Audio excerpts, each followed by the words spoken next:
सत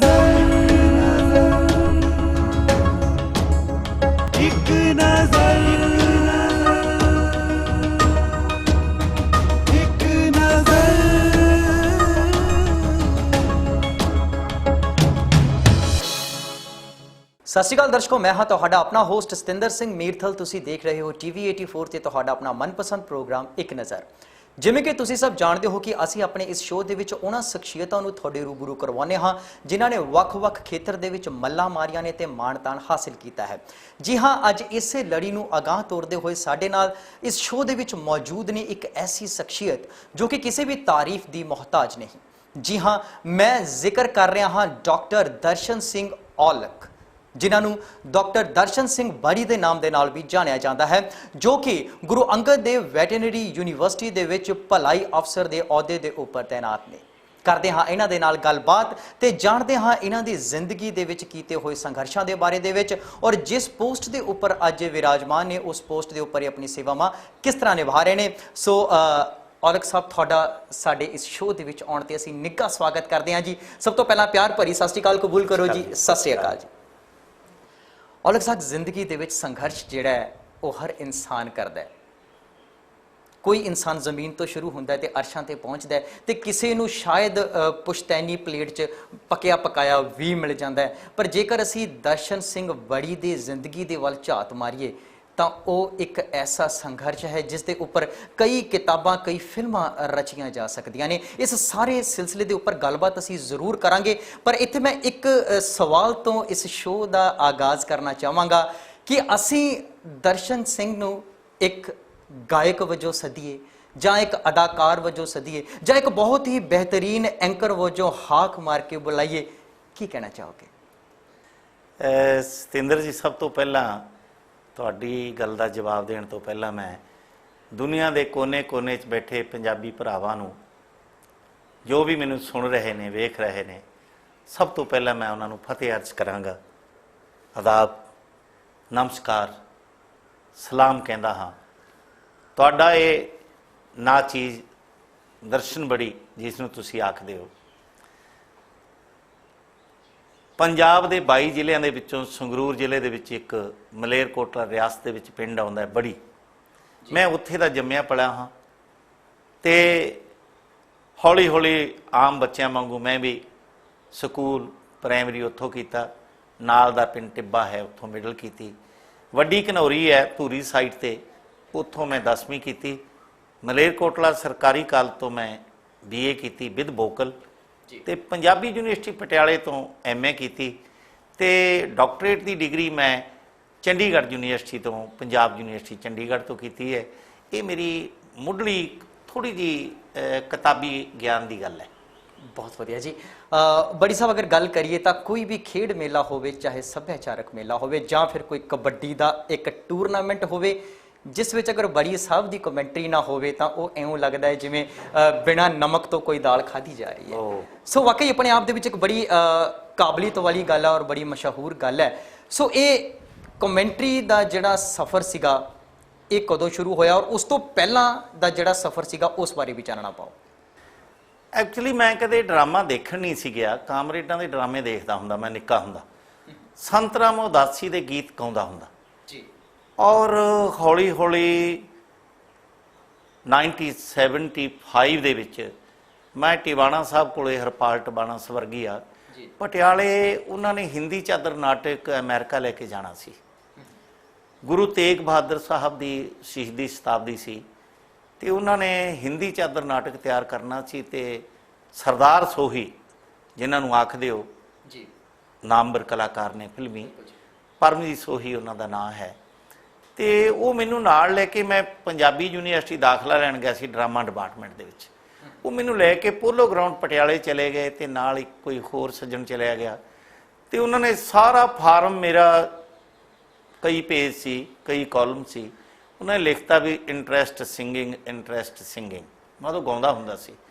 ਮੈਨੂੰ ਟਿਵਾਣਾ ਸਾਹਿਬ ਨੇ ਸੁਣਿਆ, ਬੱਲੋ ਉਸਤਾਦ ਦੇ ਘਰਾਂ ਦੇ ਵਿੱਚੋਂ ਸੀ ਕੋਈ ਸੱਜਣ, ਉਹਨਾਂ ਨੇ ਮੈਨੂੰ ਸੁਣਿਆ ਅਤੇ ਮੈਨੂੰ ਉਹਨਾਂ ਨੇ ਸਿਲੈਕਟ ਕਰ ਲਿਆ। 250 ਰੁਪਈਆ ਮੈਨੂੰ, ਅਤੇ ਮਾਨ ਸਾਹਿਬ ਨੂੰ 350 ਰੁਪਈਆ ਸੀ। ਅਤੇ ਉਦੋਂ ਬਾਅਦ ਮੈਂ ਬੋਲੀ ਮੇਰੀ ਠੀਕ ਨਹੀਂ ਸੀ, ਪੰਜਾਬੀ ਸੰਗਰੂਰ ਦਾ ਫਰਕ ਹੈ। ਤੇ ਉਹ ਮੈਨੂੰ ਕਹਿੰਦੇ ਜਾਂ ਤਾਂ ਤੂੰ ਬੋਲੀ ਆਪਣੀ ਠੀਕ ਕਰੋ ਜਾਂ ਫਿਰ ਤੁਸੀਂ ਇੱਥੋਂ ਚਲੇ ਜਾਓ। ਮੈਨੂੰ ਫਿਕਰ ਹੋਇਆ ਮੈਂ ਕਿੱਧਰ ਜਾਵਾਂ। ਮਹੀਨਾ ਤਿਆਰੀ ਚੱਲੀ ਹਿੰਦੀ ਚਾਦਰ ਨਾਟਕ ਦੀ, ਉੱਥੇ ਹੀ ਸੌਂ ਜਾਣਾ। ਤੇ ਮਾਨ ਸਾਹਿਬ ਨੇ ਵੀ ਉੱਥੇ ਹੀ ਸੌਂ ਜਾਣਾ, ਮੈਂ ਵੀ ਉੱਥੇ ਹੀ ਸੌਣਾ, ਸਰਦਾਰ ਸੋਹੀ ਨੇ, ਗਿਰਜਾ ਸ਼ੰਕਰ ਨੇ, ਹੋਰ ਕਾਫੀ ਲੋਕ ਸੀ, ਅਸੀਂ ਉੱਥੇ ਹੀ ਸੌਂ ਜਾਂਦੇ ਪੋਲੋ ਗਰਾਊਂਡ ਪਟਿਆਲੇ। ਤੇ ਹੌਲੀ ਹੌਲੀ ਫਿਰ ਸਰਦਾਰਜੀਤ ਬਾਬਾ ਜੀ ਕਾਫੀ ਬਹੁਤ ਸੀਨੀਅਰ ਆਰਟਿਸਟ ਨੇ, ਪ੍ਰੋਡਿਊਸਰ ਨੇ ਦੂਰਦਰਸ਼ਨ ਦੇ, ਹੁਣ ਤਾਂ ਉੱਥੋਂ ਵੀ ਸੇਵਾ ਮੁਕਤ ਨੇ।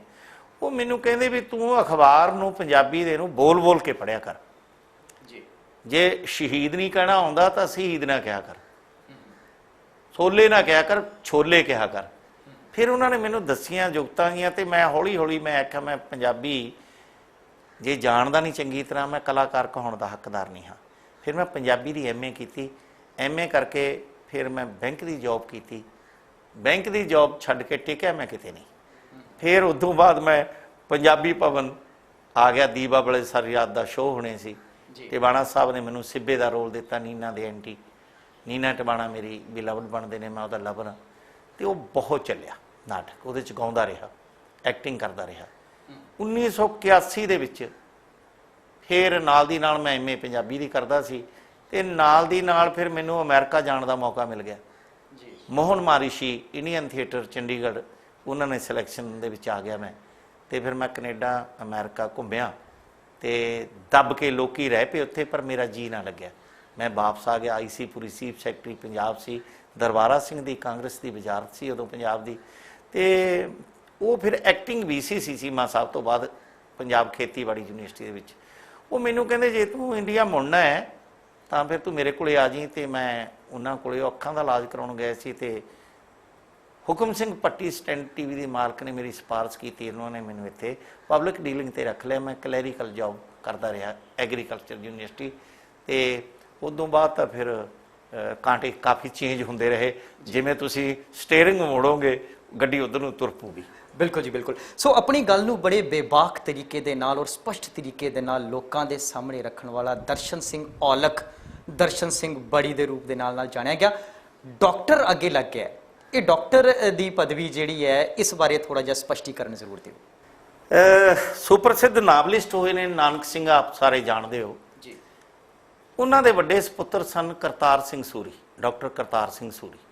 ਉਹ ਪੰਜਾਬ ਯੂਨੀਵਰਸਿਟੀ ਚੰਡੀਗੜ੍ਹ ਦੇ ਵਿੱਚ ਹੈੱਡ ਆਫ ਦੀ ਡਿਪਾਰਟਮੈਂਟ ਸੀ ਤੇ ਪੰਜਾਬੀ ਡਿਪਾਰਟਮੈਂਟ ਦੇ। ਮੈਂ ਹੌਲੀ ਹੌਲੀ ਸੋਚਿਆ ਮੈਂ ਡਾਕਟਰੇਟ ਕਰਾਂ ਤੇ ਮੈਂ ਰੰਧਾਵਾ ਸਾਹਿਬ ਦੇ ਜਿਹੜੇ ਕਿ ICS ਸੀ, ਸਰਦਾਰ ਡਾਕਟਰ ਮਹਿੰਦਰ ਸਿੰਘ ਰੰਧਾਵਾ, ਬਹੁਤ ਵੱਡਾ ਇੰਡੀਆ ਦਾ ਨਾਂ ਹੈ। ਔਰ ਉਹਨਾਂ ਦੇ ਕੋਲੇ ਮੈਂ ਤੂੰਬੇ ਤੇ ਗਾਉਂਦਾ ਹੁੰਦਾ। ਮੈਨੂੰ ਅਮਲੀ ਕਹਿੰਦੇ, ਉਹ ਕਦੇ ਅਮਲੀ ਦਾ ਰੋਲ ਕਰਨਾ ਕਿਤੇ ਹੋਰ। ਤੇ ਉਹ ਮੈਨੂੰ ਕਹਿੰਦੇ ਤੂੰ ਕਰ ਰੂਰਲ ਲਾਈਫ ਆਫ ਦਾ ਪੰਜਾਬ, ਪੰਜਾਬ ਦੇ ਪੇਂਡੂ ਜੀਵਨ ਦਾ ਜਿਹੜਾ ਚਿਤਰਣ ਹੈ ਉਹਦੇ ਤੇ PhD ਕਰ। ਇਹ ਖੇਤੀਬਾੜੀ ਯੂਨੀਵਰਸਿਟੀ ਦੇ ਵਿੱਚ ਮਿਊਜ਼ੀਅਮ ਬਣਿਆ ਵਾ। ਤੇ ਮੈਂ ਉਹਦੇ ਤੇ ਕੰਮ ਕਰਨ ਲੱਗਿਆ ਤਾਂ ਉਹਨਾਂ ਦੀ ਡੈਥ ਹੋ ਗਈ। ਡੈਥ ਹੋਈ ਤਾਂ ਮੈਂ ਕਰਨੈਲ ਸਿੰਘ ਥਿੰਦ ਹੋਣਾ ਨੇ ਮੈਨੂੰ ਕਿਹਾ ਵੀ ਬੱਚਿਆਂ ਨੂੰ ਤੂੰ ਦਰੀਆਂ ਨਾਲੇ ਬੁਣਨੇ ਸਿਖਾਵੇਂਗਾ। ਤੇ ਇਹ ਤਾਂ ਚਿਤਰਨ ਦੇ ਵਿੱਚ ਤਾਂ ਸਾਰਾ ਪੰਜਾਬ ਦਾ ਕੁਝ ਹੋਰ ਹੀ ਆ ਜਾਂਦਾ। ਫਿਰ ਮੈਂ ਚੇਂਜ ਹੋਇਆ ਤੇ ਡਾਕਟਰ ਰਣਧੀਰ ਸਿੰਘ ਚੰਦ ਹੋਣਾ ਨੇ ਮੈਨੂੰ ਕਿਹਾ ਵੀ ਤੂੰ ਲਿਟਰੇਚਰ ਦੇ ਉੱਤੇ ਹੋਰ ਮਤਲਬ ਜਿਹੜੀਆਂ ਵਿਧਾ ਨੇ ਇਹਦੇ ਤੇ ਕੁਛ ਨਾ ਕੁਛ ਕਰ। ਫਿਰ ਮੈਂ ਦਾ ਕਨਸੈਪਟ ਆਫ ਹੀਰੋ ਇਨ ਪੰਜਾਬੀ ਕਿੱਸਾ ਪੋਇਟਰੀ 1601 ਤੋਂ 1850 ਤੱਕ ਦਾ ਪੀਰੀਅਡ ਲੈ ਕੇ ਨਾਇਕਾਂ ਦੇ ਉੱਤੇ, ਆਸ਼ਕਾਂ ਦੇ ਉੱਤੇ PhD ਕੀਤੀ ਤਾਂ ਮੈਨੂੰ ਡਾਕਟਰ ਕਹਿੰਦੇ ਨੇ। ਫਿਰ ਮੈਂ ਆਰੀਆ ਕਾਲਜ ਪੜ੍ਹਾਉਣ ਲੱਗ ਗਿਆ ਲੁਧਿਆਣੇ। ਤੇ ਉਦੋਂ ਬਾਅਦ ਫਿਰ ਮੈਂ PAU ਦੇ ਵਿੱਚ ਆ ਗਿਆ। PAU ਤੋਂ ਮੈਨੂੰ ਗੁਰੂ ਅੰਗਦ ਦੇਵ ਵੈਟਨਰੀ ਯੂਨੀਵਰਸਿਟੀ ਜਿਹੜੀ ਬਣੀ ਹੈ, ਪੂਰਾ ਨਾਂ ਹੈ Guru Angad Dev veterinary and animal sciences university Ludhiana. ਇਹ 5 ਦੇ ਵਿੱਚ ਅਨਾਉਂਸ ਹੋਈ, 6 'ਚ ਕੰਮ ਕਰਨਾ ਕੀਤਾ। ਫਿਰ ਮੈਨੂੰ ਇਹ 6 ਦੇ ਵਿੱਚ ਉੱਧਰੋਂ ਪੱਟ ਕੇ ਲੈ ਆਏ ਜਦੋਂ ਬੰਦਿਆਂ ਦੀਆਂ PAU 'ਚੋਂ ਥੋੜ੍ਹੇ 33% ਬੰਦੇ ਇੱਧਰ ਆਉਣ ਲੱਗੇ। ਡਾਕਟਰ ਕਿਰਪਾਲ ਸਿੰਘ ਔਲਖ PAU ਦੇ VC ਸੀ ਤੇ ਉਹ ਨਹੀਂ ਸੀ ਮੈਨੂੰ ਛੱਡਦੇ। ਉਹ ਕਹਿੰਦੇ ਇਹਦੇ ਵੱਟੇ 2 ਬੰਦੇ ਲੈ ਲਓ ਤੇ ਮੈਂ ਇਹ ਨਹੀਂ ਦੇਣਾ।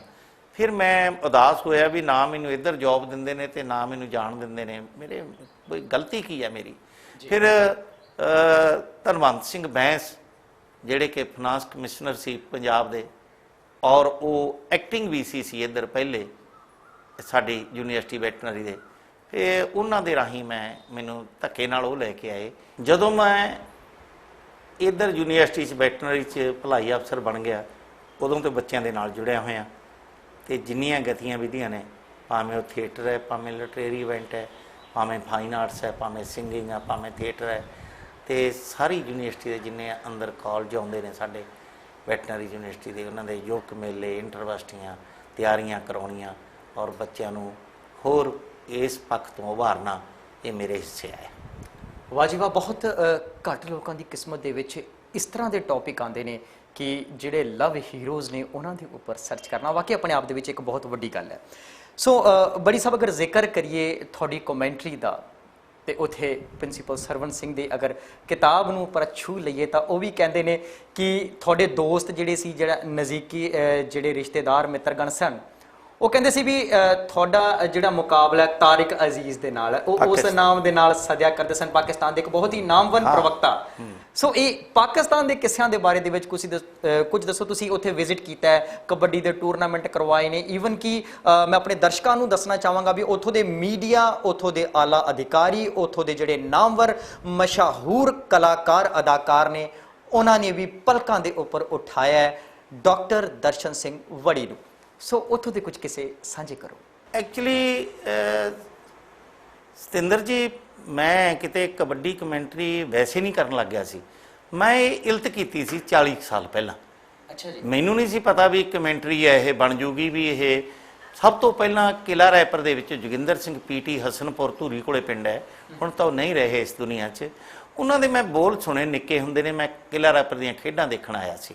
ਅਤੇ ਉਸ ਤੋਂ ਬਾਅਦ ਫਿਰ ਮੈਨੂੰ ਪਤਾ ਲੱਗਿਆ ਕਿ ਇੱਧਰ ਹਕੀਮਪੁਰ ਕੰਨੀ ਇੱਕ ਮੁਖਤਿਆਰ ਸਿੰਘ ਵੀ ਕੋਈ ਟਿੱਪਣੀਕਾਰ ਹੋਇਆ। ਅਤੇ ਭਾਵੇਂ ਲੱਖ ਕੋਈ ਬੰਦੇ ਬੋਲਦੇ ਹੋਣ, ਪਰ ਫਿਰ ਤੁਰ ਕੇ ਕਬੱਡੀ ਦੀ ਕਮੈਂਟਰੀ ਕਰਨ ਵਾਲਾ ਮੈਂ ਪਹਿਲਾ ਸ਼ਖਸ ਹਾਂ ਦੁਨੀਆ ਦੇ ਵਿੱਚ ਜਿਹਨੇ ਫਿਰ ਕੇ ਇੱਕ ਦਿਨ 'ਚ 3-3 ਟੂਰਨਾਮੈਂਟ ਨਿਭਾਉਂਦਾ। ਅਤੇ ਲੋਕਾਂ ਦੇ ਵਿੱਚ ਇੰਨੀ ਮੰਗ ਵੱਧ ਗਈ। ਅਤੇ ਨਵੀਂ ਗੱਲ ਸੀ ਇਹ, ਮੈਂ ਜੱਫੇ ਲਵਾਉਂਦਾ, ਛੜਾ ਦਿੰਦਾ, ਲੋਕੀ ਖੁਸ਼ ਹੁੰਦੇ, ਲਾਟਾ ਪੀਕ ਹੋ ਜਾਂਦੇ। ਪੰਜਾਬੀਆਂ ਦੇ ਵਿੱਚ ਇਹ ਖਾਸੀਅਤ ਹੈ ਕਿ ਦੋ ਬੰਦੇ ਜੱਫਾ ਲੱਗਿਆ ਵਾ, ਨਾਲ ਦਾ ਬਾਹਰ ਖੜਾ ਐ ਉੱਤੇ ਡਿੱਗੀ ਜਾਂਦਾ, ਅਗਲਾ ਕਹਿੰਦਾ ਆਪਦੇ ਪੈਰਾਂ ਭਾਰ ਖੜ ਜਾ, ਤੂੰ ਜ਼ੋਰ ਬਾਹਰ ਲੈਂਦਾ ਲੱਗੀ ਜਾਂਦਾ। ਪਹਿਲਾਂ ਹੀ ਆਪਦੇ ਸੈਕੀ ਬਣ ਜਾਂਦੀ ਹੈ ਵੀ ਇਹ ਇੱਥੋਂ ਛਡਾ ਕੇ ਆਵੇ, ਦੂਜਾ ਕਹਿੰਦਾ ਛੱਡੇ ਨਾ, ਐ ਜ਼ੋਰ ਬਾਹਰ ਲੈਂਦਾ ਆਪਦੇ ਆਪ ਹੀ ਲੱਗੀ ਜਾਂਦਾ। ਉਹਦੇ ਫੇਸ ਇੰਪ੍ਰੈਸ਼ਨ ਤੋਂ ਪਤਾ ਲੱਗਦਾ। ਮੈਂ ਫਿਰ ਕਬੱਡੀ ਕਮੈਂਟਰੀ ਲਈ ਫਿਰ ਬੋਲੀਆਂ ਪਾਉਣੀਆਂ ਸ਼ੁਰੂ ਕਰਤੀਆਂ, ਮੁੰਡਿਆਂ ਦੇ ਨਾਂ ਵਧਾਉਣੇ ਸ਼ੁਰੂ ਕਰਤੇ। ਫਿਰ ਮੇਰੀ ਇੰਨੀ ਮੰਗ ਵੱਧ ਗਈ, ਫਿਰ ਅੱਜ ਕਬੱਡੀ ਖੇਡ ਲਈ ਕਮੈਂਟਰੀ ਇੱਕ ਜ਼ਰੂਰਤ ਬਣ ਗਈ। ਅਤੇ ਮੈਂ ਪਾਕਿਸਤਾਨ ਜਦੋਂ ਗਿਆ ਸੀ 2008 ਦੇ ਵਿੱਚ, ਮੈਨੂੰ ਇੱਕ ਆਦਤ ਪੈ ਗਈ ਸੀ, ਮੈਂ ਲੇਖ ਪੜ੍ਹਦਾ ਹੁੰਦਾ ਕਰਨਲ ਪ੍ਰਤਾਪ ਸਿੰਘ ਗਿੱਲ ਹੋਰਾਂ ਦੇ, ਜਿਨ੍ਹਾਂ ਦਾ ਬੇਟਾ ਮਿਨਿਸਟਰ ਵੀ ਰਿਹਾ, ਮਨੋਹਰ ਸਿੰਘ ਗਿੱਲ ਜੀ। ਅਤੇ ਮੈਂ ਵਿਛੜਿਆਂ ਨੂੰ ਮਿਲਾਉਣ ਲੱਗ ਗਿਆ। ਮੇਰੇ ਮਨ ਦੇ ਵਿੱਚ ਸੀ ਕਿ ਵਿਛੜੇ ਲੋਕਾਂ ਨੂੰ ਯਾਰ ਕਦੇ ਆਪਣੇ ਭੈਣ ਭਾਈ ਸਰਦਾਂ 'ਤੇ ਮਿਲਦੇ ਨੇ। ਅਤੇ ਮੈਂ ਫਿਰ ਜਿਹੜੇ ਵਿਛੜੇ ਲੋਕ ਸੀ ਉਹਨਾਂ ਦੇ ਐਡਰੈਸ ਲੈ ਕੇ ਗਿਆ, ਅਤੇ ਇੱਥੇ ਉਹਨਾਂ ਦੇ ਭੈਣ ਭਰਾਵਾਂ ਦੇ ਫਿਰ ਮੈਂ ਉਹ ਲੱਭੇ ਉੱਥੇ, ਅਤੇ ਲੋਕ ਗਲ ਲੱਗ ਕੇ ਰੋਏ ਤਾਂ ਵਿਛੜੇ ਮਿਲਾਏ ਵੀ। ਅਤੇ ਉੱਥੇ ਲੋਕਾਂ ਨੇ ਪਹਿਲੀ ਵਾਰ ਕਮੈਂਟਰੀ ਸੁਣੀ ਮੇਰੀ, ਅਤੇ ਲੋਕ ਕਹਿੰਦੇ ਸੀ ਵੀ ਮੈਂ ਫੋਟੋ ਲਾਉਣੀ ਆ, ਮੈਂ ਫੋਟੋ ਲਾਉਣੀ ਆ। ਅਤੇ ਫੋਟੋਆਂ ਲਾਉਂਦੇ ਅਤੇ ਮੈਨੂੰ ਸੁਣਦੇ 2-2 ਲੱਖ ਦਾ ਇਕੱਠ ਹੋ ਜਾਂਦਾ। ਉੱਥੇ ਰੌਸ਼ਿਆਂ ਵਰਗੇ ਲੋਕ ਸੀ, ਬਹੁਤ ਮੁਹੱਬਤ ਕਰਨ ਵਾਲੇ ਲੋਕ ਸੀ ਪਾਕਿਸਤਾਨ ਦੇ। ਔਰ ਜਿਹੜੀਆਂ ਸਿਆਸਤਾਂ ਨੇ ਉਹ ਹੋਰ ਰੂਪ ਦੇ ਵਿੱਚ ਨੇ, ਜਿਹੜਾ ਲੋਕਾਂ ਦਾ ਪ੍ਰੇਮ ਹੈ ਹੋਰ ਰੂਪ ਦੇ ਵਿੱਚ ਹੈ। ਸੋ ਬੜੀ ਸਾਹਿਬ, ਇੱਥੇ ਮੈਂ ਤੁਹਾਡੀ ਗੱਲ ਰੋਕਣਾ ਚਾਹਾਂਗਾ। ਮੈਂ ਚਾਹਾਂਗਾ ਕੋਈ ਇੱਕ ਮਿਲਾਪ ਦਾ ਕਿੱਸਾ ਜਿਹੜਾ ਹੈ ਉਹ ਤੁਸੀਂ ਸਾਡੇ ਦਰਸ਼ਕਾਂ ਦੇ ਨਾਲ ਸਾਂਝਾ ਕਰੋ। ਹਾਂ, ਅਤੇ ਮੇਰੇ ਪਿੰਡ ਬੜੀ, ਮੇਰੇ ਗੁਆਂਢ ਦੇ ਵਿੱਚ ਲਾਹੌਰੀ, ਦਲੌਰੀ, ਮੂਸਾ, ਸਾਧੂ ਸਾਧਕ ਮਹਾਰਾਜਾ ਪਟਿਆਲੇ ਦੇ ਸ਼ਾਇਦ ਨਾਭੇ ਦੇ ਦਰਬਾਰ 'ਚ ਨੱਚਦੇ ਹੁੰਦੇ ਸੀ, ਨਕਲੀਏ ਸੀ। ਅੱਜ ਕੱਲ੍ਹ ਉਹ ਮਲੇਰਕੋਟਲਾ ਹਦਰ ਸੇਖ ਦੇ ਕੋਲ ਰਹਿੰਦੇ ਨੇ। ਅਤੇ ਉਹਨਾਂ ਦਾ ਘਰ ਸ਼ਾਇਦ ਸਾਡੇ ਪੁਰਖਿਆਂ ਨੇ ਲੈ ਲਿਆ, ਪਤਾ ਨਹੀਂ। ਤਾਂ ਮੈਨੂੰ ਇਲਤਾਂ ਕਰਨੀ, ਨਕਲਾਂ ਵੀ ਕਰਦਾ ਰਿਹਾ ਮੈਂ, ਪਤਾ ਨਹੀਂ ਤਾਂ ਉਹ ਖਮੀਰ ਹੀ ਚੜ੍ਹ ਗਿਆ ਮੇਰੇ 'ਤੇ। ਔਰ ਮੇਰੇ ਗੁਆਂਢ ਦੇ ਵਿੱਚ ਕੋਈ ਮਰਾਸੀ ਸੀ ਰਹਿੰਦਾ, ਮਜੀਦ ਖਾਨ। ਉਹਦੀਆਂ 2 ਭੈਣਾਂ, ਮਾਂ ਪਿਓ ਇੱਧਰ ਸੀ ਅਤੇ ਆਪ ਸੀ। ਇੱਕ ਉਹਦੀ ਭੈਣ ਅਤੇ ਉਹਦਾ ਭਾਈ ਵਿਛੜ ਗਏ 1947 ਵੇਲੇ, ਪਾਰਟੀਸ਼ਨ ਦੇ ਟਾਈਮ। ਉਹ ਪਾਕਿਸਤਾਨ ਚਲੇ ਗਏ। ਉਹਨੂੰ ਮੈਂ ਪੁੱਛਿਆ ਵੀ ਕਦੇ ਤੇਰੇ ਭਾਈ ਦੀ ਚਿੱਠੀ ਆਈ ਹੈ? ਕਹਿੰਦਾ ਇੱਕ ਚਿੱਠੀ ਆਈ ਸੀ, ਤੂੰ ਨਿੱਕਾ ਜਿਹਾ ਸੀ, ਉਹ ਮੈਂ ਰੇਸ਼ਮੀ ਰੁਮਾਲਿਆਂ 'ਚ ਬੰਨ੍ਹ ਕੇ ਰੱਖੀ ਵੀ ਆ। ਉਹ ਰੋਣ ਲੱਗ ਗਿਆ। ਉਹ ਬੰਦਾ 70 ਕੁ ਸਾਲ ਦਾ ਸੀ। ਕਹਿੰਦਾ ਮੈਂ 7 ਕੁ ਸਾਲ ਦਾ ਸੀ, ਉਹ 5 ਸਾਲ ਦਾ ਸੀ। ਤਾਲਬ ਹੁਸੈਨ ਸੀ ਉਹਦਾ ਨਾਂ। ਮੈਂ ਕਿਹਾ ਮੈਨੂੰ ਦੇ। ਉਹ ਉਰਦੂ 'ਚ ਲਿਖੀ ਹੋਈ ਸੀ, ਅਤੇ ਮੈਂ ਉਹਦਾ ਐਡਰੈਸ ਲਿਖ ਲਿਆ, ਚੀਚੋ ਵਤਨੀ, ਸਾਹੀਵਾਲ, L 112 ਸਮਥਿੰਗ ਇਹੋ ਜਿਹਾ ਐਡਰੈਸ ਸੀ। ਤੇ ਮੈਂ ਇਨਲੈਂਡ ਲੈਟਰ ਲੈ ਕੇ ਰੱਖਿਆ ਤੇ ਉਹ ਮੇਰੇ ਤੋਂ ਚਿੱਠੀ ਨਾ ਪਾਈ ਗਈ।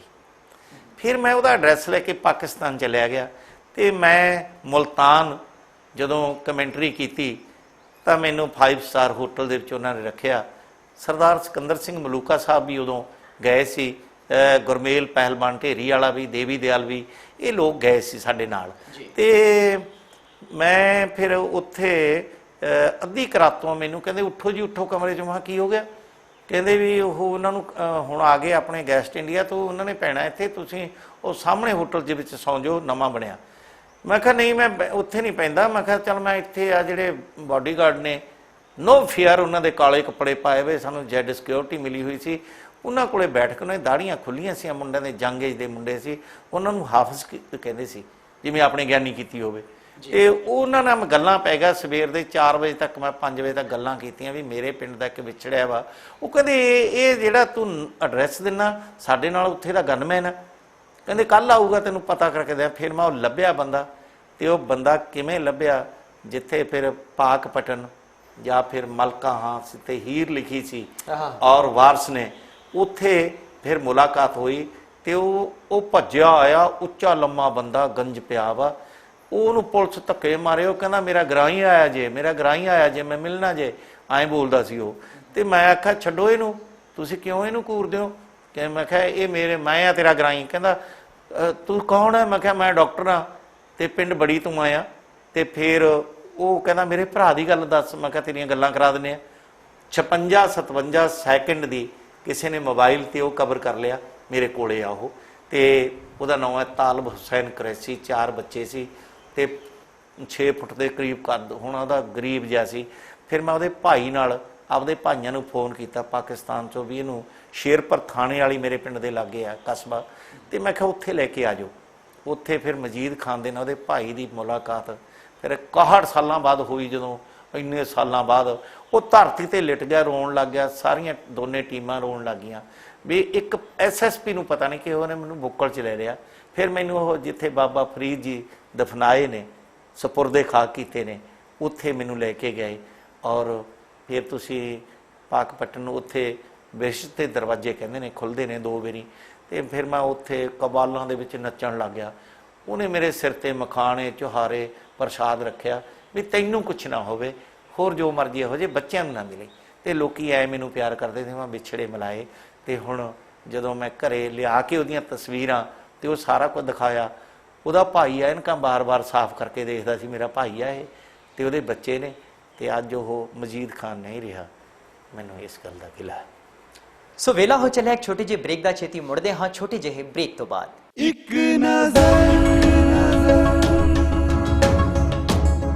ਇੱਕ ਨਜ਼ਰ, ਇੱਕ ਨਜ਼ਰ,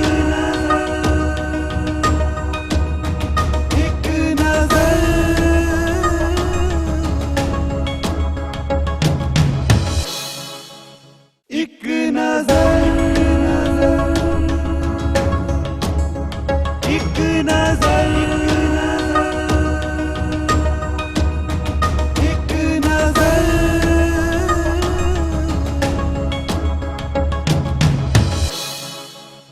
ਬ੍ਰੇਕ ਤੋਂ ਬਾਅਦ ਤੁਹਾਡਾ ਇੱਕ ਵਾਰ ਫਿਰ ਤੋਂ ਸਵਾਗਤ ਹੈ। ਤੁਸੀਂ ਦੇਖ ਰਹੇ ਹੋ TV 84 ਤੇ ਤੁਹਾਡਾ ਆਪਣਾ ਮਨਪਸੰਦ ਪ੍ਰੋਗਰਾਮ ਇੱਕ ਨਜ਼ਰ। ਔਰ ਅੱਜ ਸਾਡੇ ਨਾਲ ਸ਼ੋਅ ਦੇ ਵਿੱਚ ਮੌਜੂਦ ਨੇ ਡਾਕਟਰ ਦਰਸ਼ਨ ਸਿੰਘ ਔਲਖ ਉਰਫ ਡਾਕਟਰ ਦਰਸ਼ਨ ਸਿੰਘ ਬੜੀ। ਦਰਸ਼ਨ ਸਿੰਘ ਬੜੀ, ਜਿਵੇਂ ਕਿ ਤੁਸੀਂ ਦੱਸਿਆ ਕਿ ਨਕਲਾਂ ਵੀ ਉਤਾਰਦਾ ਹੈ, ਹਰ ਤਰ੍ਹਾਂ ਦੇ ਹਾਸੋ ਖੇਡੇ ਮਾਹੌਲ ਨੂੰ ਤਿਆਰ ਕਰਦਾ ਹੈ, ਕਮੈਂਟਰੀ ਕਰਦਾ ਹੈ, ਇੱਕ ਨਾਮਚੀਨ ਕਲਾਕਾਰ ਹੈ, ਡਿਜ਼ਾਈਨਰ ਹੈ, ਡਾਇਰੈਕਟਰ ਹੈ, ਪ੍ਰੋਡਿਊਸਰ ਹੈ, ਬਹੁਤ ਅੱਛੇ ਤੁਸੀਂ ਕਿੱਸੇ ਵੀ ਲਿਖੇ ਨੇ, ਕਵਿਤਾਵਾਂ ਲਿਖੀਆਂ ਨੇ, ਕਿਤਾਬਾਂ ਦੇ ਵਿੱਚ ਜ਼ਿਕਰ ਹੈ, ਮੀਡੀਆ ਦੇ ਵਿੱਚ ਜ਼ਿਕਰ ਹੈ, ਵਿਦੇਸ਼ਾਂ ਦੇ ਵਿੱਚ ਜ਼ਿਕਰ ਹੈ। ਔਰ ਸਭ ਤੋਂ ਉੱਚੀ ਗੱਲ ਕਿ ਇਸ ਵੇਲੇ ਆਪ ਭਲਾਈ ਅਫਸਰ ਦੇ ਅਹੁਦੇ ਦੇ ਵਿੱਚ ਵੀ ਹੋ। ਇਹ ਤਾਲਮੇਲ ਤੁਸੀਂ ਕਿਸ ਤਰ੍ਹਾਂ ਬਿਠਾਉਂਦੇ ਹੋ? ਕਦੇ ਮਨ ਦੇ ਵਿੱਚ ਨਹੀਂ ਆਇਆ ਨਕਲਾਂ ਕਰਦੇ ਜਾਂ ਕਮੈਂਟਰੀ ਕਰਦੇ ਵੀ ਨਹੀਂ ਮੈਂ ਤਾਂ ਯੂਨੀਵਰਸਿਟੀ ਦੇ ਵਿੱਚ ਭਲਾਈ ਅਫਸਰ ਹਾਂ, ਜਾਂ ਫਿਰ ਕਦੇ ਨਕਲਾਂ ਕਰਦੇ ਜਾਂ ਕਮੈਂਟਰੀ ਕਰਦੇ ਇਹ ਆਇਆ ਹੋਵੇ ਕਿ ਕਿਤੇ ਨਾ ਕਿਤੇ ਮੇਰੀ ਗਰਿਮਾ ਨੂੰ ਚੋਟ ਪਹੁੰਚ ਰਹੀ ਹੈ? ਕੀ ਕਹਿਣਾ ਚਾਹੋਗੇ? ਬੜੀ ਵੱਡੀ ਗੱਲ ਤੁਸੀਂ ਕਰ ਗਏ ਸਤਿੰਦਰ ਜੀ। ਮੇਰਾ ਨਿੱਕਾ ਜਿਹਾ ਘਰ ਹੈ ਤੇ ਮੈਂ ਆਪਦੇ ਹੱਥ ਨਾਲ ਰੋਟੀ ਬਣਾਉਣਾ ਹਾਂ, ਬਾਹਰੋਂ ਕੁਝ ਖਾਂਦਾ ਨਹੀਂ ਹਾਂ। ਔਰ ਜਦੋਂ ਕੋਈ ਮੈਨੂੰ ਮਿਲਣ ਆਉਂਦਾ, ਦੂਰੋਂ ਕਿਸੇ ਗੁਆਂਢੀਆਂ ਦੀ ਚੰਗੀ ਕੋਠੀ ਨੂੰ ਬੈਲ ਦਿੰਦਾ ਉਹ ਕਹਿੰਦੇ ਹਾਂ ਭਾਈ, ਕਹਿੰਦੇ ਅਸੀਂ ਦਰਸ਼ਨ ਬੜੀ ਨੂੰ ਮਿਲਣਾ, ਕਹਿੰਦੇ ਇੱਥੇ ਨਹੀਂ ਰਹਿੰਦਾ, ਉਹ ਸਾਹਮਣੇ ਟੁੱਟੇ ਜਿਹੇ ਘਰ 'ਚ ਰਹਿੰਦਾ। ਉਹ ਸੋਚਦੇ ਨਹੀਂ ਐਡਾ ਵੱਡਾ ਤੇਰਾ ਨਾਂ ਹੈ, ਤੂੰ ਇੱਥੇ ਰਹਿਣਾ। ਮੈਂ ਕਿਹਾ ਜੇ ਇਹ ਘਰ 'ਚ ਨਾ ਰਹਿੰਦਾ ਹੁੰਦਾ, ਜੇ ਮੈਂ ਏਸੀਆਂ 'ਚ ਸੌਂਦਾ ਹੁੰਦਾ ਜਾਂ ਫਿਰ ਮੈਂ ਕੋਠੀਆਂ 'ਚ ਰਹਿੰਦਾ ਹੁੰਦਾ, ਸ਼ਾਇਦ ਮੈਂ ਦਰਸ਼ਨ ਬੜੀ ਨਾ ਬਣਦਾ। ਵਾਹ ਜੀ। ਔਰ ਇਹ ਸੰਘਰਸ਼ ਹੈ ਜਿਹੜਾ ਜ਼ਿੰਦਗੀ ਦਾ, ਬੰਦੇ ਨੂੰ ਜਿਹਨੇ ਥਪੇੜੇ ਖਾਦੇ ਨੇ ਨਾ, ਜ਼ਿੰਦਗੀ ਨੂੰ ਮਾਂ ਦੇ ਚਿਹਰੇ ਵਾਂਗੂ ਪਹਿਚਾਣਿਆ ਹੋਵੇ, ਥਪੇੜੇ ਖਾਂਦੇ ਨੇ, ਗੁਰਬਤ ਦੇ ਦਿਨ ਦੇਖੇ ਹੋਣ, ਸਟਰਗਲ ਕੀਤੀ ਹੋਵੇ, ਤੇ ਉਹ ਨੇੜੇ ਹੋ ਕੇ ਤੱਕਦਾ ਜ਼ਿੰਦਗੀ ਨੂੰ। ਜੇ ਪਹਿਲਾਂ ਦੁੱਖ ਕੱਟੇ ਨੇ, ਸੁੱਖ ਦਾ ਅਹਿਸਾਸ ਫਿਰ ਬਾਅਦ 'ਚ ਸਵਾਦ ਦਿੰਦਾ। ਜੇ ਪਹਿਲਾਂ ਖੁਸ਼ੀਆਂ ਮਾਣੀਆਂ ਨੇ, ਫਿਰ ਦੁੱਖ ਇੱਕ ਪਲ ਦਾ ਵੀ ਨਹੀਂ ਬੰਦਾ ਸਹਿ ਸਕਦਾ। ਤੇ ਮੈਂ ਥੀਏਟਰ 'ਚ ਆਇਆ ਸੀ, ਥੀਏਟਰ ਤੋਂ ਨਕਲਾਂ ਕਰਨ ਲੱਗਿਆ ਜਸਵਿੰਦਰ ਭੱਲਾ ਜੀ ਡਾਕਟਰ ਸਾਹਿਬ ਦੇ ਨਾਲ, ਤੇ ਅਸੀਂ ਮੇਰਾ ਪਿੰਡ ਮੇਰੇ ਖੇਤ 5 ਵਜੇ ਤੋਂ ਲੈ ਕੇ 8 ਵਜੇ ਤੱਕ ਦੂਰਦਰਸ਼ਨ ਕੇਂਦਰ ਜਲੰਧਰ ਚੱਲਦਾ ਸੀ। ਅਸੀਂ ਜਿਹੜੇ ਹੁਣ ਡਿਪਟੀ ਡਾਇਰੈਕਟਰ ਜਨਰਲ ਨੇ ਡਾਕਟਰ ਓਮ ਗੌਰੀ ਦੱਤ ਸ਼ਰਮਾ ਜੀ, ਤੇ ਉਦੋਂ ਮੇਰਾ ਪਿੰਡ ਮੇਰੇ ਖੇਤ ਦੇ ਪ੍ਰੋਡਿਊਸਰ ਹੁੰਦੇ ਸੀ। ਅਸੀਂ ਇੱਕ ਦਿਨ ਮਹੀਨੇ 'ਚ ਨਕਲਾਂ ਕਰਦੇ ਹੁੰਦੇ, ਲੋਕਾਂ ਨੂੰ ਹਸਾਉਂਦੇ ਹੁੰਦੇ ਦੂਰਦਰਸ਼ਨ 'ਤੇ। ਉਦੋਂ ਬਾਅਦ ਹੌਲੀ ਹੌਲੀ ਮੈਂ ਥੀਏਟਰ ਦੀ ਡਾਇਰੈਕਸ਼ਨ ਵੱਲ ਆ ਗਿਆ। ਫਿਰ ਮੁੰਡੇ ਕੁੜੀਆਂ ਨੂੰ ਕਾਲਜਾਂ ਸਿਖਾਉਂਦਾ, ਟੀਮਾਂ ਜਿੱਤੀਆਂ। ਫਿਰ ਮੈਨੂੰ ਸੈਂਟਰ ਗੌਰਮੈਂਟ ਨੇ ਮਾੜੇ ਦਿਨਾਂ ਦੇ, ਜਦੋਂ ਕਾਲੇ ਦਿਨ ਸੀ ਪੰਜਾਬ ਦੇ 82 ਤੋਂ ਲੈ ਕੇ 92 ਤੱਕ ਦੇ ਤਕਰੀਬਨ, ਉਦੋਂ ਫਿਰ ਉਹਨਾਂ ਦਿਨਾਂ 'ਚ ਮੈਨੂੰ ਗੌਰਮੈਂਟ ਨੇ, ਅਜੇ ਜਨਤਾ ਪਾਰਟੀ ਦਾ ਰਾਜ ਨਹੀਂ ਸੀ ਆਇਆ, ਮੇਰੀ ਸਿਲੈਕਸ਼ਨ ਹੋ ਗਈ ਕਿ ਜਿੰਨੇ ਵਾਕੇ ਹੁੰਦੇ ਨੇ ਗੁਰਦਾਸਪੁਰ ਅੰਮ੍ਰਿਤਸਰ ਜ਼ਿਲ੍ਹੇ 'ਚ, ਮੈਂ ਇਕੱਲੇ ਘਰ ਦੀ ਇੰਟਰਵਿਊ ਕੀਤੀ। ਖੇਤਾਂ 'ਚ ਰਹਿੰਦੇ ਸੀ, ਉੱਥੋਂ ਦਿਖਾਂਤ ਬਹੁਤ ਦੇਖਿਆ ਮੈਂ, ਫਿਰ ਉਹਦੇ ਬਾਰੇ ਲਿਖਿਆ ਵੀ ਮੈਂ। ਔਰ ਉਹ ਮੈਂ ਕ੍ਰਿਸ਼ਨ ਕਾਂਤ ਜਿਹੜੇ ਆਪਣੇ ਉਪ ਰਾਸ਼ਟਰਪਤੀ ਸੀ, ਨਹੀਂ ਰਹੇ, ਉਹਨਾਂ ਦਾ ਬੇਟਾ ਸੀ ਰਸ਼ਮੀ ਕਾਂਤ, ਉਹ ਸਾਡਾ ਡਾਇਰੈਕਟਰ ਸੀ, ਪ੍ਰੋਡਿਊਸਰ ਸੀ। ਸਾਦੀਆ ਦੇਲਵੀ, ਯੂਸਫ ਦੇਲਵੀ ਦੀ ਲੜਕੀ, ਉਹ ਫਿਰ ਜੋ ਕੁਛ ਮੈਂ ਕਮੈਂਟਰੀ ਕਰਦਾ ਸੀ ਤੇ ਉਹ ਮੈਨੂੰ ਦਿੱਲੀ ਲੈ ਗਏ। ਤੇ ਮੈਨੂੰ ਨਹੀਂ ਸੀ ਪਤਾ ਵੀ ਇਹ ਕਿਹਦਾ ਘਰ ਹੈ, ਕੀ ਹੈ। ਮੈਨੂੰ ਕਹਿੰਦੇ ਕਾਕਾ ਇੱਧਰ ਨਾ ਹੁਣ ਸੋਇਆ ਕਰ, ਦੇਵ ਗੌੜਾ ਜੀ ਨੇ ਸੌਣਾ, ਉਹਨਾਂ ਦਾ ਬੈੱਡ ਹੈ ਇਹ। ਤੇ ਮੈਨੂੰ ਨਹੀਂ ਸੀ ਪਤਾ ਵੀ ਉਹ ਬਾਅਦ 'ਚ ਪ੍ਰਧਾਨ ਮੰਤਰੀ ਬਣ ਗਏ ਤੇ ਫਿਰ ਉਹ ਉਪ ਰਾਸ਼ਟਰਪਤੀ ਬਣ ਗਏ। ਮੈਂ ਉਦੋਂ ਬਿਮਾਰ ਰਹਿੰਦਾ ਸੀ ਤੇ ਮਾੜਾ ਮੋਟਾ ਕੁਝ ਖਾ ਲੈਂਦਾ ਸੀ ਔਰ ਰੋਟੀ ਨਹੀਂ ਸੀ ਖਾ ਸਕਦਾ ਹੁੰਦਾ। ਫਿਰ ਹੌਲੀ ਹੌਲੀ ਮੈਂ ਲਿਖਿਆ ਤੇ ਜੋ ਕੁਛ ਮੈਂ ਦੇਖਿਆ, ਮੁੱਕ ਗਿਆ ਨੈਣਾ 'ਚੋਂ ਪਾਣੀ। ਜਦੋਂ ਮੈਂ ਬੁਢਾਪਿਆਂ ਨੂੰ ਪੁੱਛਦਾ ਸੀ ਵੀ ਮਾਂ ਨਹੀਂ ਰਿਹਾ ਪੁੱਤ ਤੇ ਨਹੀਂ ਰਿਹਾ ਪੋਤਾ, ਤੇ ਪੂਰੀ ਮੋਹ ਕਰਦੀ ਸੀ, 80 ਸਾਲ ਦੀ ਉਮਰ ਹੈ। ਉਹਨਾਂ ਦੇ ਬੋਲ ਮੈਨੂੰ ਸਮਝ ਨਹੀਂ ਸੀ ਆਉਂਦੇ। ਕਰੇਲੇ ਵਰਗਾ ਮੂੰਹ ਹੁੰਦਾ ਸੀ, ਝੁਰੜੀਆਂ ਨਾਲ ਭਰਿਆ ਵਾ, ਅੱਧੇ ਛਾਵੇਂ ਅੱਧੇ ਧੁੱਪੇ, ਅੱਧੀ ਮੰਜੀ ਟੁੱਟੀ ਵੀ, ਅੱਧੀ ਠੀਕ। ਤੇ ਮੈਂ ਫਿਰ ਉੱਥੇ ਬਿਠਾ ਕੇ ਉਹਨਾਂ ਨਾਲ ਗੱਲਾਂ ਕਰਦਾ, ਜੋ ਮੈਨੂੰ ਸਮਝ ਆਉਂਦਾ। ਫਿਰ ਮੈਂ ਆਪਦੇ ਤਸੱਬਰ ਦੇ ਨਾਲ ਲਿਖਿਆ ਕਿ ਮੁੱਕ ਗਿਆ ਨੈਣਾ 'ਚੋਂ ਪਾਣੀ, ਰੋ ਰੋ ਮੀਂਹ ਬਰਸਾਇਆ ਵੇ, ਸਿਫਤ ਕਰੇ ਤੇਰੀ ਜਗ ਸਾਰਾ, ਪਰ ਮਮਤਾ ਝੋਰਾ ਲਾਇਆ ਵੇ। ਤੇ ਔਰ ਇਹੋ ਜਿਹੀਆਂ ਚੀਜ਼ਾਂ ਲਿਖਦਾ ਰਿਹਾ। ਫਿਰ ਮੈਂ ਦਿੱਲੀ, ਉਹ ਮੇਰਾ ਖਿਆਲ ਹੈ ਕਿਸੇ ਨੇ ਗਾਇਆ, ਉਹਨਾਂ ਨੂੰ ਪਤਾ ਨਹੀਂ ਸੀ ਕਿ ਮੈਂ ਡਾਕਟਰ ਹਾਂ ਜਾਂ ਮੈਂ ਪੰਜਾਬੀ ਦਾ, ਉਹ ਸੋਚਦੇ ਸੀ ਵੈਸੇ ਹੀ ਕਮੈਂਟੇਟਰ ਆ। ਫਿਰ ਹੌਲੀ ਹੌਲੀ ਮੈਂ ਆਰੀਆ ਕਾਲਜ ਲੁਧਿਆਣੇ ਜਦੋਂ ਡਾਕਟਰੇਟ ਕੀਤੀ ਹੈ, ਤੇ ਮੈਂ ਲੋਕੀ ਤਾਂ ਬਹੁਤੇ ਕਹਿੰਦੇ ਨੇ ਇਹਨੇ ਤਾਂ ਥੀਸਿਸ ਛਪਾ ਲਿਆ ਹੋਊ। ਜਿਹੜੇ ਕੜਮ ਚੌਧਰੀ ਨੇ ਨਾ, ਜਿਹੜਾ ਕੁਝ ਕਰਨਾ ਨਹੀਂ ਜਾਣਦਾ, ਜਿਹੜਾ ਲੈਗ ਪੁਲਿੰਗ ਵਾਲੇ ਲੋਕ ਨੇ, ਉਹ ਬੜਾ ਕੁਝ ਬੋਲਦੇ ਨੇ। ਮਸਤ ਹਾਥੀ ਦੀ ਚਾਲ ਚੱਲਦੇ ਰਹਿਣਾ ਚਾਹੀਦਾ, ਲੋਕਾਂ ਦੀ ਜ਼ਿੰਦਗੀ 'ਚ ਪ੍ਰਵਾਹ ਨਹੀਂ ਕਰਨੀ ਚਾਹੀਦੀ। ਔਰ ਜੇ ਤੁਸੀਂ ਕਾਮਯਾਬੀ ਹਾਸਲ ਕਰਨੀ ਹੈ, ਨਹੀਂ ਤਾਂ ਤੁਸੀਂ ਡਰ ਕੇ ਰਾਹ 'ਚ ਬਹਿ ਜਾਓਗੇ। ਜੇ ਸਫਲ ਹੋ ਕੇ ਕਹਣਗੇ ਲੈ ਇਹ ਤਾਂ ਮੇਰੇ ਗੱਲਾਂ ਨਾਲ ਤਾਹਾਂ ਉੱਭਰਿਆ, ਫਿਰ ਆਪਦਾ ਕਹਿਣ ਲੱਗ ਜਾਂਦੇ ਨੇ ਸਾਰੇ। ਮੇਰਾ ਲੰਮਾ ਸਫ਼ਰ ਆ, ਹੌਲੀ ਹੌਲੀ ਦੂਰਦਰਸ਼ਨ 'ਤੇ ਜਾਂਦਾ ਮੈਂ ਐਂਕਰ ਬਣ ਗਿਆ। ਔਰ ਉੱਥੇ ਰੰਗ ਪੰਜਾਬੀ ਔਰ ਸਵੇਰੇ ਟੈਲੀਕਾਸਟ ਹੁੰਦਾ ਸੀ ਪ੍ਰੋਗਰਾਮ 9:30 ਤੋਂ 10:30 ਵਜੇ ਤੱਕ, ਅੱਧਾ ਘੰਟਾ। ਫਿਰ ਮੈਂ ਸੱਭਿਆਚਾਰਕ ਮੇਲੇ ਕਰਨ ਲੱਗਿਆ। ਮੋਹਨ ਸਿੰਘ ਮੇਲੇ ਤੇ ਜਸਵਾਲ ਸਾਹਿਬ ਮੈਨੂੰ ਲੈ ਗਏ, 14 ਸਾਲ ਉਹ ਕੀਤਾ। ਉੱਥੇ ਦੀ ਇੱਕ ਨਵੀਂ ਕਹਾਣੀ ਆ ਮੇਲਿਆਂ ਦੀ, ਤੇ ਜਿਵੇਂ ਕਬੱਡੀ ਦੀ ਕਮੈਂਟਰੀ ਦੀ ਕਹਾਣੀ ਆ, ਤੇ ਐਂਕਰ ਬਣਨਾ ਮੇਲਿਆਂ ਦਾ। ਤੇ ਫਿਰ ਕੈਸਟਾਂ 'ਚ ਕਮੈਂਟਰੀ ਆ ਗਈ। ਔਰ ਲੋਕਾਂ ਨੇ ਸੁਣਿਆ ਹੋਊ, ਬਾਟਾਂ ਲੰਮੀਆਂ ਰਸਤਾ ਪਹਾੜ ਦਾ, ਟੁਰੇ ਜਾਂਦੇ ਗੁਰਾਂ ਦੇ ਲਾਲ ਜੀ, ਸਰਸਾ ਨਦੀ ਤੇ ਵਿਛੋੜਾ ਪੈ ਗਿਆ, ਮਾਤਾ ਗੁਜਰੀ ਉਹਨਾਂ ਦੇ ਨਾਲ ਜੀ। ਭਾਈ ਹਰਜਿੰਦਰ ਸਿੰਘ ਤੇ ਮਨਜਿੰਦਰ ਸਿੰਘ ਦੋਨਾਂ ਨੇ, ਭਾਈਆਂ ਨੇ, ਸ੍ਰੀਨਗਰ ਵਾਲਿਆਂ ਨੇ ਇਹ ਕੱਢੀ ਸੀ ਕੈਸਟ। ਉਹਦੇ 'ਚ ਮੇਰੀ ਕਮੈਂਟਰੀ ਆ, ਮੇਰੇ ਬੋਲ ਨੇ। ਤੇ ਉਹ ਫਿਰ ਚਲੋ ਚੱਲੀ, ਫਿਰ ਪਤਾ ਨਹੀਂ ਕਿੰਨੀਆਂ ਕੈਸਟਾਂ ਦੇ ਵਿੱਚ ਕਮੈਂਟਰੀ ਹੈ, ਕਿਸੇ ਤੇ ਫੋਟੋ ਹੈ, ਕਿਸੇ ਤੇ ਨਾਂ ਹੈ, ਕਿਸੇ ਤੇ ਨਹੀਂ ਹੈ, ਤੇ ਅੱਜ ਵੀ ਚੱਲਦੀਆਂ ਨੇ। ਤੇ ਜਦੋਂ ਤੁਸੀਂ ਕਮੈਂਟਰੀ ਤੋਂ ਮੋੜ ਕੇ ਔਰ ਇਧਰਲੇ ਪਾਸੇ ਨੂੰ ਮੈਨੂੰ ਲੈ ਆਏ ਹੋ। ਤੇ ਮੈਂ ਤੁਹਾਨੂੰ ਗਾਥਾ ਦੁੱਖ ਦਰਦ ਦੀ ਵੀ ਸੁਣਾ ਦਿੱਤੀ ਹੈ, ਪਾਕਿਸਤਾਨ ਦੀ ਸੁਣਾਤੀ ਹੈ। ਕਮੈਂਟਰੀ ਕਰਨ ਮੈਂ ਹਜੂਰ ਸਾਹਿਬ ਵੀ ਪਹੁੰਚ ਗਿਆ, ਸ਼੍ਰੋਮਣੀ ਕਮੇਟੀ ਨੇ ਬੁਲਾ ਲਿਆ। ਤੇ ਉਦੋਂ ਬਾਅਦ ਮੈਂ ਕੈਨੇਡਾ ਵੀ ਸਕਾਈ ਡੋਮ ਰੋਜਰ ਸੈਂਟਰ ਦੇ ਵਿੱਚ ਕਮੈਂਟਰੀ ਕਰਿਆ ਆ, ਰਾਣੀ ਸਿੱਧੂ ਹੁਣਾਂ ਨੇ ਬੁਲਾਇਆ ਸੀ। ਔਰ ਲੋਕੀ ਜੇ ਲਾਈਕ ਕਰਦੇ ਨੇ, ਕਿਤੇ ਬੁਲਾਉਂਦੇ ਨੇ, ਮੈਂ ਉਹ ਦੇਵ ਤਰੀਕਿਆਂ ਵਾਲੇ ਦੀ ਗੱਲ ਹੈ, ਇਹ ਪੈਰ ਜੁੱਤੀ ਨਾ ਪਾਵਾਂ, ਜਿਵੇਂ ਕਹਿੰਦੇ ਹੁੰਦੇ ਨੇ ਨਾ, ਜੀ ਜੀ ਜੀ, ਸੱਦੀ ਹੋਈ ਮਿੱਤਰਾਂ ਦੀ ਮੈਂ ਪੈਰ ਜੁੱਤੀ ਨਾ ਪਾਵਾਂ। ਤੇ ਮੈਂ ਹਰੀ ਕਾ ਪੱਤਣ ਵੀ ਟੱਪ ਜਾਣਾ। ਔਰ ਮੈਂ ਸਾਰੇ ਪੰਜਾਬ ਦੇ ਵਿੱਚ ਘੁੰਮਦਾ, ਜਿੱਥੇ ਮੈਨੂੰ ਕੋਈ ਪਿਆਰ ਸਤਿਕਾਰ ਨਾਲ ਬੁਲਾਉਂਦਾ, ਭਾਵੇਂ ਉਹ ਸੱਭਿਆਚਾਰਕ ਮੇਲਾ ਚਾਹੇ ਖੇਡ ਮੇਲਾ, ਤੇ ਮੈਂ ਇਵੇਂ ਜਿਵੇਂ ਤੁਰਿਆ ਰਹਿਣਾ। ਮੈਂ ਤਾਂ ਵਗਦੇ ਦਰਿਆ ਵਰਗਾ ਹਾਂ। ਬੜੀ ਸਾਹਿਬ, ਅਸੀਂ ਜਾਣਨਾ ਚਾਹਾਂਗੇ ਵੀ ਕਿਹੜੇ ਕਿਹੜੇ ਨਾਮਚੀਨ ਕਲਾਕਾਰ ਨੇ ਜਿਨ੍ਹਾਂ ਨੂੰ ਆਪ ਜੀ ਨੇ ਪੇਸ਼ ਕੀਤਾ ਹੈ ਸਰੋਤਿਆਂ ਦੇ ਸਾਹਮਣੇ? ਓ ਸਤਿੰਦਰ ਜੀ, ਤੁਸੀਂ ਤਾਂ ਕਮਾਲ ਕਰਤੀ। ਤੁਸੀਂ, ਮੈਂ ਲੋਕਾਂ ਨੂੰ ਪੇਸ਼ ਕਰਾਉਂਦਾ ਰਿਹਾ, ਤੁਸੀਂ ਤਾਂ ਮੇਰੀਆਂ ਖੱਲਾਂ ਖੁੰਝੇ ਸਾਰੇ ਫਰੋਲ ਮਾਰੇ ਨੇ। ਹਾਂ, ਇੱਕ ਗੱਲ ਤੁਹਾਨੂੰ ਦੱਸ ਦਿੰਦਾ ਮੈਂ ਜੀ, ਮੈਂ ਇੱਕ ਤਾਂ ਦਲੇਰ ਮਹਿੰਦੀ ਨੂੰ ਪੇਸ਼ ਨਹੀਂ ਕਰਾਇਆ। ਅੱਛਾ ਜੀ। ਤੇ ਮੇਰਾ ਖਿਆਲ ਹੈ 2-4 ਬੰਦੇ ਰਹਿੰਦੇ ਹੋਣਗੇ, ਨਹੀਂ ਮੈਂ ਦੁਨੀਆ ਦੇ ਮੇਨ ਬੰਦਿਆਂ ਨੂੰ ਸਾਰਿਆਂ ਨੂੰ ਪੇਸ਼ ਕਰਾਇਆ। ਔਰ ਇਹਦੀ ਇੱਕ ਘਟਨਾ ਸੁਣਾਉਣਾ ਮੈਂ। ਮੋਹਨ ਸਿੰਘ ਮੇਲਾ ਅਕਤੂਬਰ ਦੇ ਵਿੱਚ ਲੱਗਦਾ ਜੀ, ਪ੍ਰੋਫੈਸਰ ਮੋਹਨ ਸਿੰਘ ਯਾਦਗਾਰੀ ਮੇਲਾ। ਤੇ 10 ਵਜੇ ਵੇ ਰਾਤ ਦੇ 20 ਅਕਤੂਬਰ ਦਾ ਦਿਨ ਹੋਣਾ, ਤੇ ਲੋਕਾਂ ਦੀ ਖਾਧੀ ਪੀਤੀ, ਹਜ਼ਾਰਾਂ ਲੱਖਾਂ ਦੀ ਇਕੱਠ ਹੁੰਦਾ ਪੰਜਾਬੀ ਭਵਨ ਦੇ ਬਾਹਰਲੇ ਪਾਸੇ, ਜਿੱਥੇ ਗੁਰੂ ਨਾਨਕ ਭਵਨ ਹੁਣ ਬਣ ਗਿਆ। ਉਦੋਂ ਦਾਣਾ ਮੰਡੀ ਹੁੰਦੀ ਸੀ ਲੁਧਿਆਣੇ ਦੀ, ਉਹ ਖਾਲੀ ਥਾਂ ਸੀ ਪਿਆ ਵਾ, ਤੇ ਉੱਥੇ ਮੇਲਾ ਲੱਗਿਆ ਵਾ। ਤੇ ਇੱਕ ਮੁੰਡਾ ਆ ਕੇ ਕੋਟ ਪੈਂਟ ਵਾਲਾ ਮੈਨੂੰ ਕਹਿੰਦਾ ਵੀ ਮੈਂ ਗਾਉਣਾ। ਮੈਂ ਉਹਨੂੰ ਕਿਤੇ ਦੇਖਿਆ ਨਹੀਂ, ਤੇ ਬਾਹਰ ਮੈਂ ਉਹਦੇ ਨਕਟਾਈ ਲੱਗੀ ਵੀ, ਤੇ ਪਤਲੀਆਂ ਮੁੱਛਾਂ, ਚਿੱਟੀ ਕਮੀਜ਼, ਤੇ ਫੀਤਿਆਂ ਵਾਲੇ ਬੂਟ ਜੇ ਪਾਏ ਵੀ ਉਹਨੇ। ਮੈਂ ਉਹਨੂੰ 2-3 ਮੁੰਡੇ ਨੂੰ, ਮੈਂ ਚੱਲ ਥੱਲੇ ਚੱਲ, ਐਵੇਂ ਉੱਤੇ ਚੜ ਜਾਂਦੇ ਹੋ। ਉਹ ਜਸਵਾਲ ਸਾਹਿਬ ਨੂੰ ਕਹਿੰਦੇ ਵੀ ਮੈਨੂੰ ਗਵਾਓ। ਜਸਵਾਲ ਮੈਨੂੰ ਬੁਲਾ ਕੇ ਕਹਿੰਦਾ, ਤੂੰ ਵੱਢ ਫਾਹਾ ਦੇ 2 ਮਿੰਟ ਯਾਰ, ਮੈਂ ਘਰੇ ਰੋਟੀ ਖਾ ਕੇ ਆਇਆ, ਮੇਰਾ ਸਿਰ ਖਾਂਦੇ ਨੇ ਲੋਕ। ਮੈਂ ਆਖਿਆ ਵੀ ਮੇਲਾ ਜਿਗ ਜੈਗ ਕਰਾਉਣਾ ਸੈਕਟਰੀ ਦੇ ਹੱਥ ਬਸ ਹੁੰਦਾ, ਤੂੰ ਮੇਲਾ ਫੇਲ ਕਰਾਉਣਾ। ਹੰਸਰਾਜ ਗਾ ਰਿਹਾ ਤੇ ਮੇਲਾ ਫੇਲ ਕਰ ਦੂ ਇਹ। ਉਹ ਕਹਿੰਦਾ ਇਹਨੂੰ ਸੁਣ ਲੈ।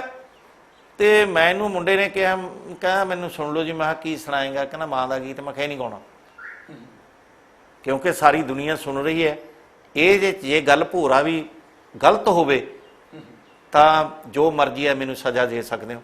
ਔਰ ਮੈਂ ਆਪਦੇ ਕੋਲੋਂ ਨਹੀਂ ਲਾਇਆ। ਜਾਂ ਸੁਣਨ ਵਾਲੇ ਜਿਨ੍ਹਾਂ ਨੇ ਮੈਨੂੰ ਸੁਣਿਆ ਉਸ ਟਾਈਮ, ਉਹ ਗੱਲ 'ਤੇ ਸਹਿਮਤੀ ਭਰਨਗੇ ਵੀ ਵਾਕਈ ਠੀਕ ਹੈ। ਉਹ ਕਹਿੰਦਾ ਮੈਂ ਮਾਂ ਦਾ ਗੀਤ ਗਾਉਣਾ। ਮੈਂ ਕਿਹਾ ਮਾਂ ਦਾ ਗੀਤ ਤਾਂ ਮਾਨਕ ਤੋਂ ਵਧੀਆ ਕਿਸੇ ਨੇ ਨਹੀਂ ਗਾਇਆ, ਮਾਂ ਹੁੰਦੀ ਆ ਮਾਂ। ਮੈਂ ਕਿਹਾ ਹੋਰ ਸੁਣਾ। ਉਹ ਫਿਰ ਜਸਵਾਲ ਕੋਲੇ ਵਗ ਗਿਆ। ਜਸਵਾਲ ਸਾਹਿਬ ਮੈਨੂੰ ਕਹਿੰਦੇ, ਤੂੰ ਪ੍ਰਿੰਸੀਪਲ ਸੰਤ ਸਿੰਘ ਸਿੱਖ ਨੂੰ ਜਾਣਦਾ? ਮੈਂ ਕਿਹਾ ਜਾਣਦਾ। ਕਹਿੰਦਾ ਪ੍ਰਿੰਸੀਪਲ ਤੇਜਾ ਸਿੰਘ ਨੂੰ ਜਾਣਦਾ? ਮੈਂ ਜਾਣਦਾ। ਕਹਿੰਦੇ ਜਿਹਦੀ ਕਿਤਾਬ ਦਾ ਉਹ ਮੁੱਖਬੰਦ ਲਿਖ ਦਿੰਦੇ ਸੀ, ਰਾਤੋਂ ਰਾਤ ਬੰਦਾ ਰਾਈਟਰ ਬਣ ਜਾਂਦਾ ਸੀ ਦੂਜੇ ਦਿਨ ਨੂੰ। ਤੇ ਮੈਂ ਕਿਹਾ ਕੀ, ਮੈਨੂੰ ਕੀ ਕਹਿਣਾ ਚਾਹੁੰਦੇ ਹੋ? ਕਹਿੰਦਾ ਜਿਹਦੇ ਮੂਹਰੇ ਤੂੰ ਬੋਲੇਗਾ ਉਹ ਆਰਟਿਸਟ ਬਣ ਜੂ। ਮੈਂ ਕਿਹਾ ਮੈਨੂੰ ਫੂਕ ਨਾ ਦਿਓ, ਤੁਸੀਂ ਗੱਲ ਦੱਸੋ। ਓਏ ਉਹਨੂੰ ਮੁੰਡੇ ਨੂੰ 2 ਮਿੰਟ ਦੇ, ਆਪਣਾ ਮੁੰਡਾ। ਮੈਂ ਕਿਹਾ ਚਲੋ ਕੋਈ ਨਾ, ਸੁਣ ਲਾ ਉਹਨੂੰ। ਮੈਂ ਕਿਹਾ ਸੁਣਾ ਬਈ। ਉਹਨੇ ਮੈਨੂੰ ਗੀਤ ਸੁਣਾਇਆ। ਮੈਂ 27 ਅੰਤਰਾ ਬੋਲੀ। ਕਹਿੰਦਾ ਠੀਕ ਹੈ ਜੀ। ਤੇ ਜਸਵਾਲ ਕੋਲੇ ਫੇਰ ਚਲਿਆ ਗਿਆ। ਉਹ ਕਹਿੰਦਾ ਬੜਾ ਇਹ ਅੜਬ ਜਿਹਾ ਅਨੌਂਸਰ ਹੈ, ਤੁਸੀਂ ਐਂ ਕਰੋ ਵੀ ਇਹਨੂੰ ਕਹੋ ਮੈਨੂੰ ਚੰਗੀ ਤਰ੍ਹਾਂ ਪੇਸ਼ ਕਰਾ ਦੇਵੇ। ਉਹ ਕਹਿੰਦੇ ਆਪਣਾ ਬੰਦਾ, ਤੈਨੂੰ ਬਾਰ-ਬਾਰ ਕਹਿੰਦੇ ਚੰਗੀ ਤਰ੍ਹਾਂ ਪੇਸ਼ ਕਰਾ ਦੀ। ਉਹ ਮੁੰਡੇ ਨੂੰ ਮੈਂ ਬਾਰੀ ਦੇਤੀ। ਬੜਾ ਬੀਬਾ ਮੁੰਡਾ ਔਰ ਸਾਊ ਬੰਦਾ, ਮੈਂ ਉਹਦੀ ਤਾਰੀਫ ਕਰਦਾ ਪਿੱਠ ਪਿੱਛੇ। ਔਰ ਇਹ ਨਹੀਂ ਕਿ ਮੈਨੂੰ ਕਿਸੇ ਦਾ ਡਰ ਹੈ। ਔਰ ਜੇ ਅੱਜ ਦਾ ਕਲਾਕਾਰ ਹੁੰਦਾ ਉਹਨੂੰ ਧੱਕਾ ਦੇ ਕੇ ਹਟਾਉਣਾ ਪੈਂਦਾ। ਜਿਹੜੇ ਨਹੀਂ ਹਟਦੇ ਸੀ ਪਹਿਲਾਂ, ਕਿੰਨੇ ਸਾਲ ਪੁਰਾਣੀ ਗੱਲ ਕਰਦਾ ਮੈਂ ਫਿਰ ਸਾਊਂਡ ਵਾਲੇ ਨੂੰ ਅੱਖ ਮਾਰ ਦੇਣੀ ਤੇ ਉਹਨੂੰ ਕਹਿ ਦੇਣਾ ਵੀ ਬੰਦ ਕਰ ਦੇ ਸਾਊਂਡ। ਫਿਰ ਹੈਲੋ ਹੈਲੋ ਅਗਲਾ ਕਰਦਾ, ਮੈਂ ਕਹਿੰਦਾ ਲਾਈਟ ਆ ਲੈਣ ਦੇ, ਫਿਰ ਤੈਨੂੰ ਮੌਕਾ ਦਿੰਦੇ ਆ, ਪਰ ਉਹ ਮਾੜਾ ਜਾ। ਪਰ ਉਹ ਮੁੰਡਾ ਜਦੋਂ ਗਾਉਣ ਲੱਗਿਆ, ਉਹਨੇ ਸ਼ੇਅਰ ਬੋਲਿਆ ਤੇ ਮੈਂ ਉਹਦੇ ਪਿੱਛੇ ਖੜਾ ਸੀ। ਮੈਂ ਲੋਕਾਂ ਨੂੰ ਐਂ ਕਰਕੇ, ਸਟੇਰਿੰਗ ਮੇਰੇ ਹੱਥ ਸੀ, ਉਹਨੂੰ ਕੋਈ ਪਤਾ ਨਹੀਂ, ਮੈਂ ਤਾੜੀਆਂ ਮਰਵਾਤੀਆਂ। ਉਹ ਖੁਸ਼ ਹੋਇਆ, ਉਹਨੇ ਅੰਤਰਾ ਪੂਰਾ ਬੋਲ ਲਿਆ, ਸਥਾਈ ਵੀ ਬੋਲ ਲਈ। ਉਹ ਮੇਰੇ ਕਿ ਨਹੀਂ ਦੇਖਿਆ ਵੀ ਮੈਨੂੰ ਹਟਾਊਗਾ ਇਹ। ਮੈਂ ਇਹਨੂੰ ਮਨ ਖੁਸ਼ ਹੋਇਆ। ਮੈਂ ਹਜ਼ਾਰ ਵਧੀਆ ਗਾਉਂਦਾ। ਮੈਂ ਪੂਰਾ ਗਾਲਾ। ਆਪ ਜੀ ਵਰਗੇ ਮਿੱਤਰਾਂ ਨੇ ਮੈਨੂੰ ਕਿਹਾ, ਕਹਿੰਦੇ ਵੀ ਸਾਨੂੰ ਡਰ ਸੀ ਕਿ ਤੂੰ ਇਹਨੂੰ ਹਟਾ ਨਾ ਦੇਵੇਂ ਕਿਤੇ, ਇਹ ਵਧੀਆ ਗਾਉਂਦਾ। ਔਰ ਮੁੰਡੇ ਨੇ ਪੂਰਾ ਗੀਤ ਗਾਇਆ। ਉਹ ਰਾਤੋਂ ਰਾਤ ਸਟਾਰ ਬਣ ਗਿਆ। ਉਹ ਮੁੰਡਾ ਸੀ ਹਰਭਜਨ ਮਾਨ, ਤੇ ਗੀਤ ਸੀ ਚਿੱਠੀ ਨਹੀਂ ਚਿੱਠੀ ਇਹ ਹੰਝੂਆਂ ਨਾਲ ਲਿਖੀ। ਵਾਹ ਜੀ ਵਾਹ, ਕੀ ਬਾਤ। ਤੇ ਇਹੋ ਜਿਹੇ ਫਿਰ ਇੱਕ ਕੁੜੀ ਸੀ ਛੋਟੀ ਜੀ। ਔਰ ਮੈਨੂੰ ਪ੍ਰਗਟ ਸਿੰਘ ਗਰੇਵਾਲ, ਜਿਹੜੇ ਹੁਣ ਪ੍ਰਧਾਨ ਨੇ ਪ੍ਰੋਫੈਸਰ ਮੋਹਨ ਸਿੰਘ ਫਾਊਂਡੇਸ਼ਨ ਦੇ, ਉਹ ਮੈਨੂੰ ਕਹਿੰਦੇ ਇਸ ਕੁੜੀ ਨੂੰ ਨਾ ਯਾਰ ਗਵਾ ਦੇ ਮਾੜਾ ਜਿਹਾ ਗੀਤ। ਕਹਿੰਦੇ ਨਿੱਕੀ ਜੀ ਬੱਚਿਆਂ ਦੇ ਪ੍ਰੋਗਰਾਮ 'ਚ। ਮੈਂ 11 ਕੁ ਵਜੇ ਜੀ ਉਹਨੂੰ ਦਿਨੇ ਗਵਾਤਾ। ਮੈਂ ਕਿਹਾ ਹੋਰ ਗਾਏਂਗੀ? ਕਹਿੰਦੀ ਹਾਂ। ਮੈਂ ਜੀ ਮਰੀ ਜੀ ਕੁੜੀ ਕੱਪੜੇ ਐ ਵਿਚਾਰੀ ਦੇ ਜਿਵੇਂ ਤੌੜੇ ਚੋਂ ਕੱਢ ਕੇ ਪਾਏ ਹੁੰਦੇ ਨੇ।